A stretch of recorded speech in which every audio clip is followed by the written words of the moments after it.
लाल की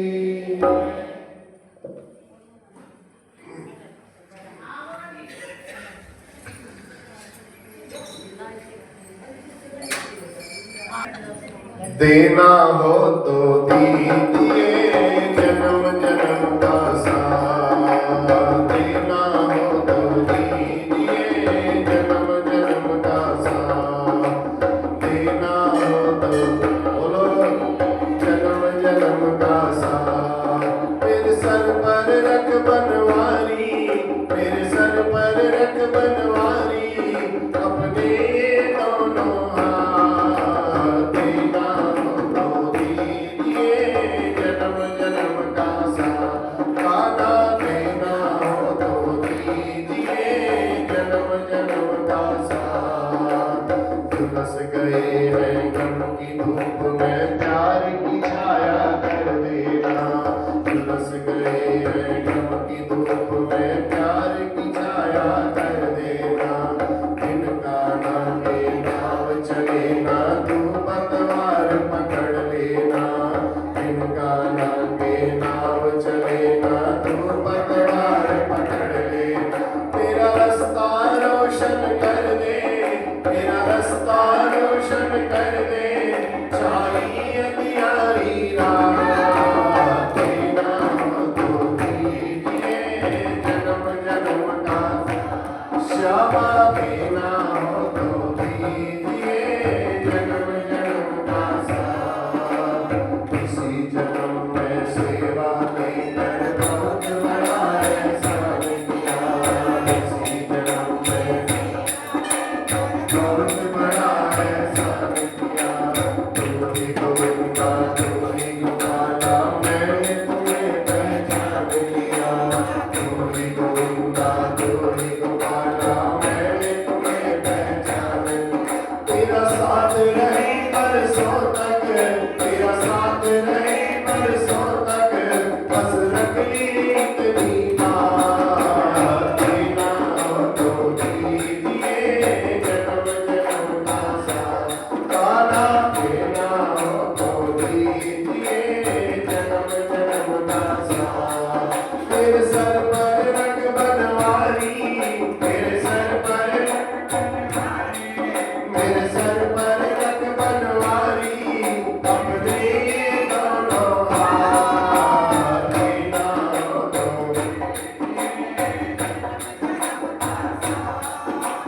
देना हो तो दीजिए जन्म जन्म का साथ।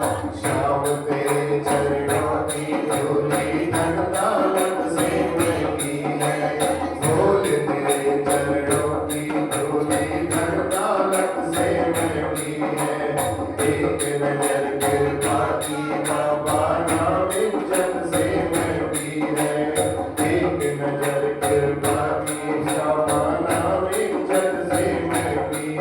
मेरे दिल की तमन्ना यही है, मेरे दिल की तमन्ना यही है, तेरी सेवा करूं दिन रात, देना हो तो दीजिए जन्म जन्म का साथ।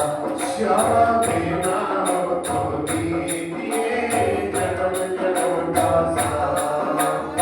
देने वाले शब्दों से धन और दौलत क्या मांगे, देने वाले बोलो धन और दौलत क्या मांगे, देने वाले श्याम प्रभु से धन और दौलत क्या मांगे।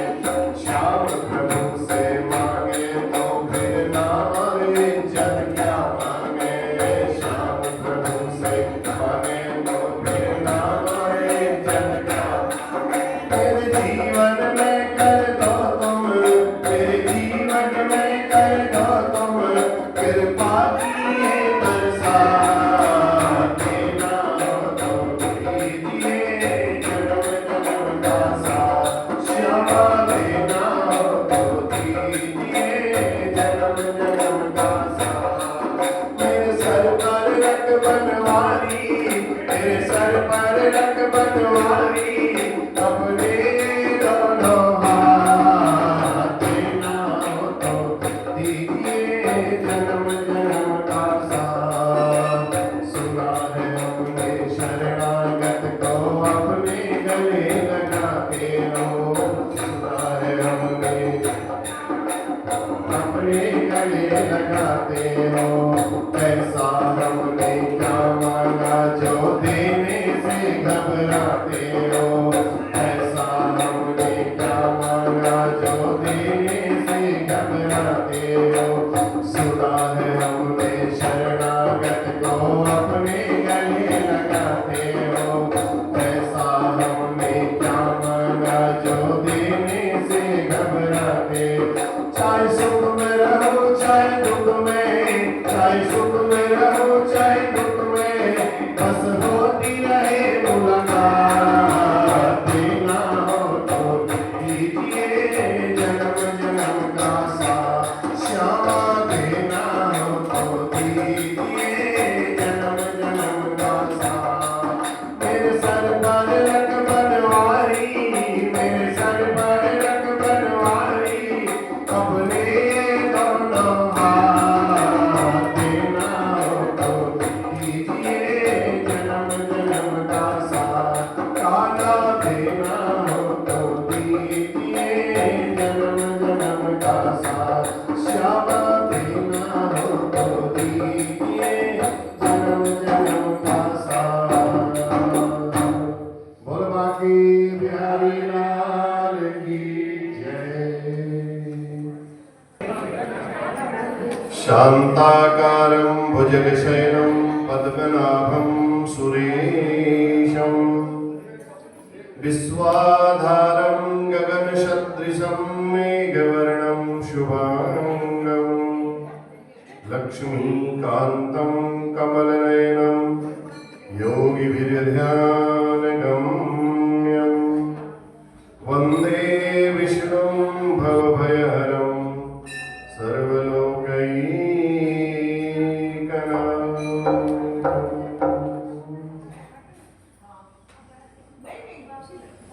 श्री राधे।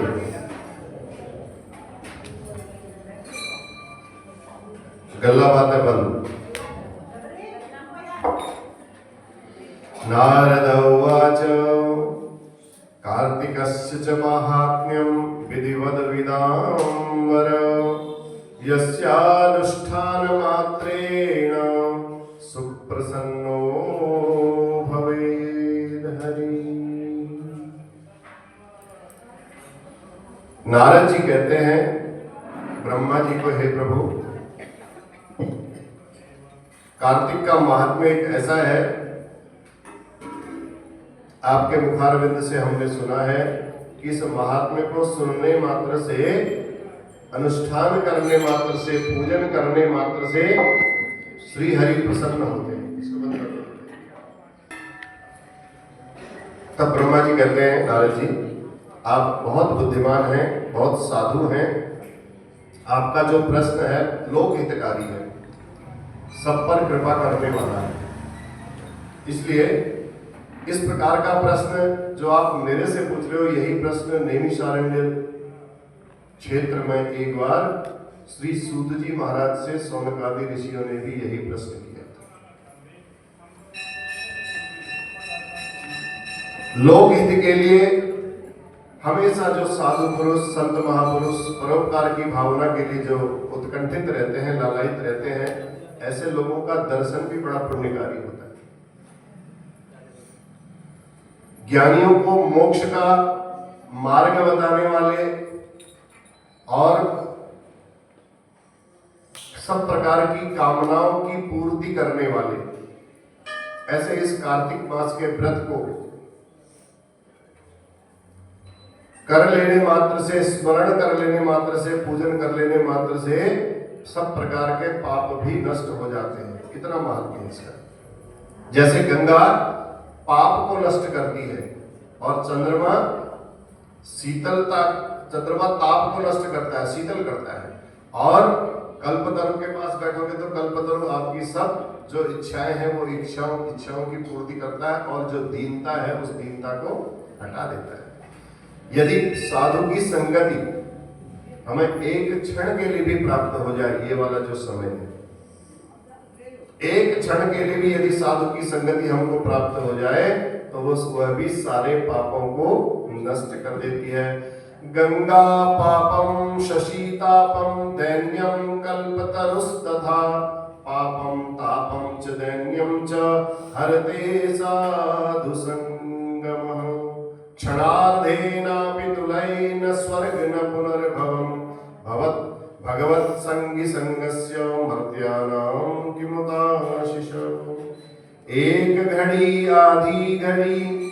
आधी में बुनियाद तुलसी संगत साधु की हरे कोटि अपराध। तो ये जो क्षण है, ये जो समय है, सब पर करोड़ों जो पाप हैं, हरे कोटि अपराध, कितने अपराध हमसे बन गए हो, उन सब अपराधों को नष्ट करने वाला क्षण है। तो ऐसे क्षण को गंवाना नहीं चाहिए। अन्न का कण और सत्संग का क्षण, ये गंवाना नहीं चाहिए। जो ज्ञानी होते हैं, जो समझदार होते हैं, तो सूत जी कहते हैं यही प्रश्न है। एक बार भगवान से सत्यभामा जी ने पूछा। सत्यभामा जी ने कहा, प्रभु 16,108 महापटरानियां आपकी हैं, उन सब में आप मुझे इतना अधिक प्यार करते हो, तो उसका कारण क्या है? मैं जानना चाहती हूँ, मैंने ऐसे कौन से पुण्य किए थे जो आप जैसे पति मुझे प्राप्त। भगवान को बड़ा अच्छा लगा। जब सत्यभामा ने पूछा तो कहा, प्रभु से कहा, आप विस्तार पूर्वक मुझे बताइए, मैं ये चाहती हूँ, इसको पूछने का मेरा ये कारण है कि जो मैंने पुण्य किए थे वही पुण्य मैं करते रहूं, ताकि आपका और मेरा वियोग कभी ना हो। बस ये पूछने का मेरा कारण है। भगवान बड़े प्रसन्न हो गए, प्रसन्न हो गए। तब भगवान कहते हैं, हे सत्यभामा, आप वास्तव में सर्वाधिक प्रिय हो। हमने तुम्हारे कारण ही जो देवराज इंद्र था, उस इंद्र का देवताओं सहित विरोध भी कर दिया। अब तुम्हारे द्वारा जो पूछे गए प्रश्न हैं, उन सब का मैं आपको उत्तर देता हूं, क्योंकि आप हमारी पटरानी हो, आप हमारी अत्यधिक प्रिय रानी हो, इसलिए हम आपके सामने में सत्य बात बोलेंगे। तब सत्यभामा कहती है, प्रभु कौन सा कार्य किया, बताइए तो सही, कौन सा व्रत किया, मैंने ऐसे कौन से पुण्य कर दिए थे जो मैं आपकी पत्नी बनी, आपकी पत्नी के रूप में गरुड़ पर बैठ करके इंद्र आदि देवताओं के यहाँ भी मैं आपके साथ गई हूँ। मैं पूछना चाहती हूँ, कौन से पूर्व जन्म के मेरे पुण्य थे, या मैंने कोई इस जन्म में पुण्य किए, क्या बात थी, आप कृपा करके मुझे बताइए। तब भगवान कहते हैं, सुनो, अपने पूर्व जन्म, आपने जो पूर्व जन्म में पुण्य कर्म व्रत आदि किए थे, उनके विषय में मैं आपको बताता हूं। सतयुग के अंत में, सतयुग पूर्ण होने वाला था, पूरा होने वाला था, लास्ट समय बचा था सतयुग का। तो मायापुरी में एक अत्रि नाम के श्रेष्ठ ब्राह्मण, अत्रि गोत्र में उत्पन्न देव शर्मा नाम के ब्राह्मण हुए। बड़े वेद वेदांग के बड़े ज्ञाता पंडित। प्रतिदिन सूर्य की पूजा करना उनका नियम था। सूर्य को अर्घ्य देते थे, सूर्य की पूजा करते थे, और कोई भी अतिथि उनके घर में आ जाए, अतिथि का मतलब बिना बताए जो घर में आ जाए उसको बोलते हैं अतिथि। सरप्राइज जब मिल जाए आपको, अब माने नहीं, तिथि माने समय, जिसकी कोई तिथि नहीं है, अचानक आ जाए आपके दरवाजे पे, उसको बोलते हैं अतिथि। अतिथि देवो भव, देवता के समान, प्रभु के समान है, भगवान के समान है। तो कहा, वो जो देव शर्मा नाम का ब्राह्मण था, वो अतिथि पूजन और सूर्य भगवान का पूजन करना कभी नहीं भूलता था, हमेशा करता था। लंबा समय बीता, काफी लंबे समय के बाद उसके घर में एक बेटी हुई, गुणवती। अब बेटी घर में हुई और कोई संतान न होने के कारण बहुत अच्छा गुरुकुल चलता था उनका। उस गुरुकुल में सब शिष्यों को पढ़ाते थे, वेद वेदांग का अध्ययन कराते थे। एक चंद्र नाम का जो शिष्य था, वो बड़ा प्रिय था उनका। उस चंद्र नाम के शिष्य से अपनी बेटी गुणवती का विवाह उन्होंने कर दिया और उस आश्रम में ही रहने लगी। अब एक दिन समिधा मिलने के लिए, समिधा माने लकड़ी, प्रसाद के लिए जो गैस तो थी नहीं, चूल्हे में ही बनता था, तो नियम हुआ, गुरुकुल का नियम हुआ, समिधा मिलने जाना ही पड़ता था। तो समिधा मिलने के लिए दोनों गुरु और शिष्य देव शर्मा और चंद्र जंगल में चले गए। जंगल में गए तो वहां उनको एक भयानक राक्षस दिखाई दिया, बड़ा विकराल। वो राक्षस को जब अपनी ओर आता हुआ देखा तो दोनों थर-थर कांपने लगे और राक्षस ने देखा कि आज तो मेरा आहार मुझे प्राप्त हो गया है और दोनों को पकड़ करके राक्षस ने खा लिया। राक्षस द्वारा वही मार दिए गए। अब जब मार दिए, लेकिन सूर्य की पूजा, देखो जो पुण्य कर्म आप करते हो, पुण्य कर्म कभी भी नष्ट नहीं होते, ये बात बिल्कुल पक्की है। उनके उन पुण्य कर्मों के प्रभाव से सत्यभामा को भगवान कह रहे हैं, इतने पुण्य कर्म थे वो देव शर्मा के कि, और वो चंद्र नाम का जो शिष्य था उनके, तो उनके पुण्य कर्मों के प्रभाव से मेरे दूत आकर के उनको भगवत धाम ले गए। उन्होंने जीवन भर सूर्योपासना की थी। हम बहुत प्रसन्न थे। जिस प्रकार वर्षा का पानी, सारा पानी बहता है, लास्ट में जाकर के कहा जाता है, समुद्र में जाता है, इसी प्रकार कोई भी आप पुण्य कर्म करते हो, कोई भी कार्य करते हो, वह सब केशवम प्रतिगच्छति, भगवान के ही, लास्ट में भगवान को ही समर्पित होता है। शिव, सूर्य, गणेश, शक्ति और विष्णु, ये पंचदेवों का पूजन नित्य करना चाहिए। तो भगवान ने कहा ये जितने मैंने आपको नाम गिनाए, ये सब नाम हैं तो नाम अलग अलग, लेकिन इन सब का कारण मैं ही हूं, एक मैं ही। अनेक रूप रूपाय विष्णवे प्रभ विष्णवे, एक ही व्यक्ति को अलग अलग डिपार्टमेंट दे दिया गया, तुम इस बात को संभालो, तुम इस कार्य को संभालो, तुम इस कार्य को संभालो। तो भगवान कहते हैं कि ये सब मेरे ही रूप थे। कोई किसी की भी पूजा करता है तो उसके मतलब ये मेरी ही पूजा कर रहा है। बात क्लियर है ना, समझ में आई? अब क्या करते हैं? तो भगवान ने कहा हम तो सब देखो लीला करने के लिए संसार में आते हैं और ऐसी लीला करके फिर इस संसार से चले जाते हैं। तो चंद्र और देव शर्मा विमान में बैठ करके सूर्य के समान तेजस्वी, हमारा ही स्वरूप धारण किए हुए दिव्यांगनाओं का भोग करते हुए हमारे ही लोक में आ गए। भगवान ने बोला सत्यभामा को। उधर जब गुणवती जो उनकी पुत्री थी, उस पुत्री ने सुना कि मेरे पिताजी और मेरे पति को राक्षस ने मार दिया है, बेचारी बड़ी दुखी होकर के रो गई, कुररी पक्षी की तरह गिर गई एकदम धड़ाम से। अब बोलने लगी मैं कहां, मेरे जीवन को कौन संभालेगा, मेरे दुख को कौन दूर करेगा, हे विधाता मेरे ऊपर कृपा करो। अब मैं तो अज्ञानी हूं, किस प्रकार इस संसार में जीऊंगी।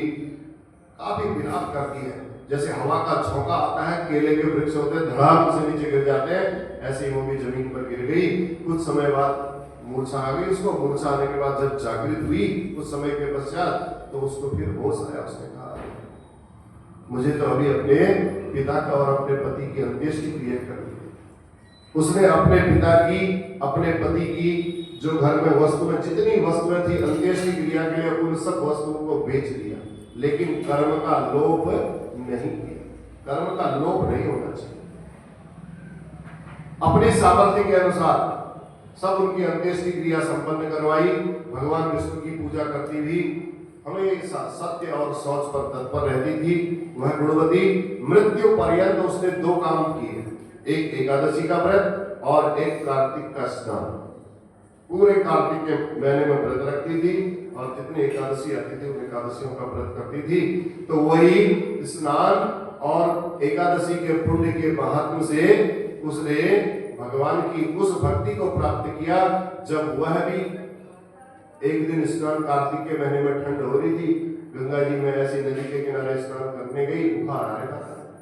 अब क्या करती, बुखार आया था, स्नान करना जरूरी था। जैसे स्नान करने के लिए नदी के किनारे गई, स्नान करके आई तो बाहर बहुत थर-थर कांपते कांपते वहीं उसकी मृत्यु हो गई। उसके पुण्य कर्मों से एक उसको जैसे ही वो बहुत तेज कांप रही थी, मृत्यु हुई, तो उसको ऊपर से एक आसमान से विमान आता हुआ दिखाई दिया। उस विमान में शंख चक्र गदा सारंग धनुष धारण किए हुए विष्णु के दूतों द्वारा अप्सराओं से सेवित विमान में बैठाया गया उस गुणवती नाम की कन्या को, और बैठा करके स्वर्ग में ले गए। अप्सराएं सब उसके चवर ढुला रही है सब वहां। तो ऐसा क्यों हुआ? कार्तिक मास के व्रत के पुण्य के प्रभाव से ऐसा। तो उस पुण्य प्रताप से उसके बाद ब्रह्मा आदि देवताओं द्वारा प्रार्थना किए जाने पर पृथ्वी का भार हरने के लिए हम भगवान कहते हैं इस पृथ्वी लोक पर आए। उसके बाद फिर हमने इस पृथ्वी पर लीला अवतार करना था, तो हम इस पृथ्वी पर आए और इस लोक में आए। जितने यदुवंशी दिख रहे हैं ये सब यदुवंशी मेरे ही गण हैं। और तुम्हारे पिता जो देव शर्मा थे, वो देव शर्मा अब इस बार सत्राजित बन करके आए हैं। और तुम्हारा जो पति था चंद्र, वो बने अक्रूर जी। और जो तुम गुणवती हो, वो गुणवती तुम ही आज सत्यभामा बन करके मेरी पत्नी बनी हो। क्योंकि तुमने उसमें भगवान से जब कार्तिक के व्रत करती थी, वो बार बार बोलती थी, हे प्रभु आप मेरे पति हो जाते तो कितना अच्छा होगा। आज वही तुम्हारी बात को सुन करके तुम मेरी आज पत्नी बनी हो, मैं तुम्हारा पति हूं। हमारे गृह द्वार पर सेठी माता सुनो, भगवान सत्यभामा को कहते हैं तुमने तुलसी का पौधा लगाया था, वही तुलसी का पौधा आज हमारे घर के आंगन पर कल्प वृक्ष बन करके खड़ा है। जो मांगो वो मिल जाता है। इसी कारण तुमने ये कल्प वृक्ष मिला और तुमने दीपदान किया था बहुत समय तक। तो उसी दीपदान के प्रभाव से लक्ष्मी का जो प्रभाव है वो तुम्हारे घर में स्थिर है। ये दीपदान का प्रभाव। तुमने विष्णु को पति के रूप में पाने के लिए व्रत किए, इसलिए तुम हमारी पत्नी बनी हो। आजीवन कार्तिक मास का व्रत किया, उसके प्रभाव से अब तुम्हारा और हमारा कभी वियोग होने वाला नहीं है। आजीवन किया जब से उसको समझते तब से। तो इस प्रकार जो लोग कार्तिक मास में व्रत करते हैं, भगवान कहते हैं वो भी मुझे प्राप्त कर लेते हैं। उनको ऐसे ही प्रीति देता हूं मैं, जैसे मैंने सत्यभामा को प्रीति दी थी। मुझे उतने ही प्रिय लगते हैं जो मनुष्य इस पृथ्वी पर यज्ञ करते हैं, दान करते हैं, व्रत करते हैं। कार्तिक मास में अगर उन्होंने व्रत कर लिया, पुण्य कर लिया, कार्तिक की कथा सुन ली, तो वह व्रत जितने पहले यज्ञ किए थे, कार्तिक मास के पुण्य की 16 एक कला के बराबर भी नहीं। तो कार्तिक मास का पुण्य इतना ज्यादा है। तो कार्तिक मास में इस प्रकार भगवान श्री हरि का जो पूजन करते हैं, भगवान सत्यभामा की तरह ही उसे प्राप्त भी होते हैं और सत्यभामा की तरह उसे प्रेम भी करते हैं। तो इतना महत्व इस कार्तिक के महीने का है। आप लोग भी गंगा स्नान भी कर लेते हो, सवेरे स्नान भी कर लेते हो और कार्तिक की कथा भी सुन लेते हो, भगवान का पूजन भी हो जाता है, तुलसी जी की सेवा भी हो जाती है। तो आपसे अधिक भी कोई और पुण्यशाली नहीं है। बोल बाकी बिहारी लाल की जय जय नारायण नारायण हरि हरि भजो नारायण नारायण हरि हरि। तेरी लीला सबसे न्यारी न्यारी हरि हरि। जय जय नारायण नारायण हरि हरि भजो नारायण नारायण हरि हरि।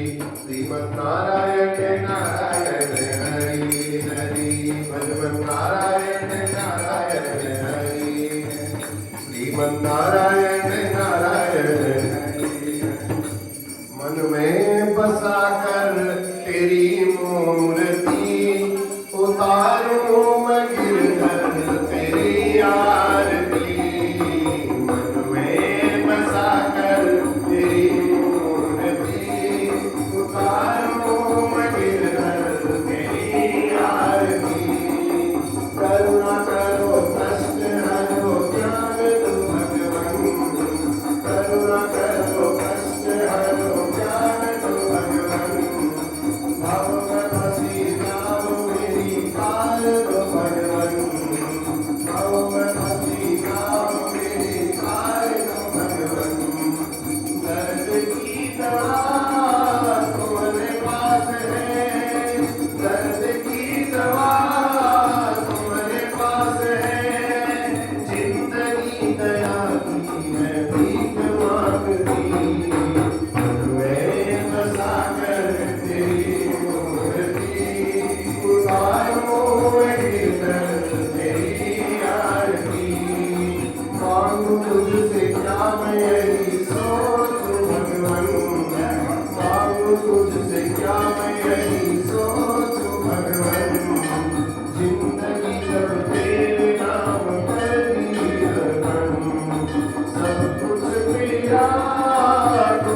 नहीं मेरा, सब कुछ तेरा, कुछ नहीं मेरा। चिंता है तुमको प्रभु संसार की, मैं बसा कर तेरी मूर्ति, उतारो मैं गिरधर तेरी आरती। वेद तेरी महिमा गाए संत करे ध्यान, नारद गुणगान करे तेरी लीलागान। भक्त तेरे द्वार करते हैं पुकार, भक्त तेरे द्वार करते हैं पुकार। दास भक्त सभी तेरी आरती गाए, में बसा कर तेरी मूर्ति, उतारो मैं गिरधर तेरी आरती।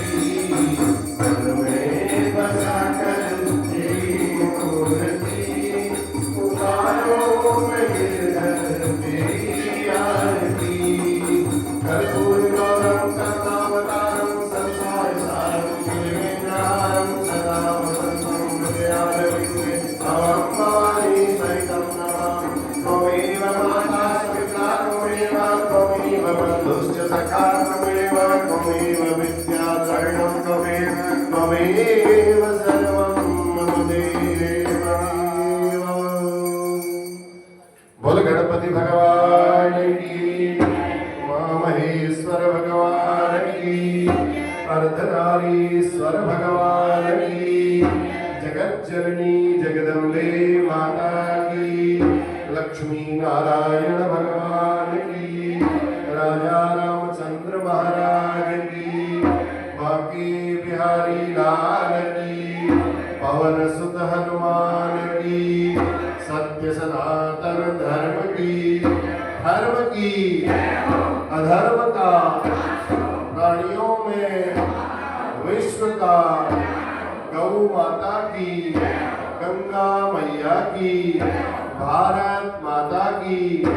नमः पार्वती पतये, हर हर हर महादेव।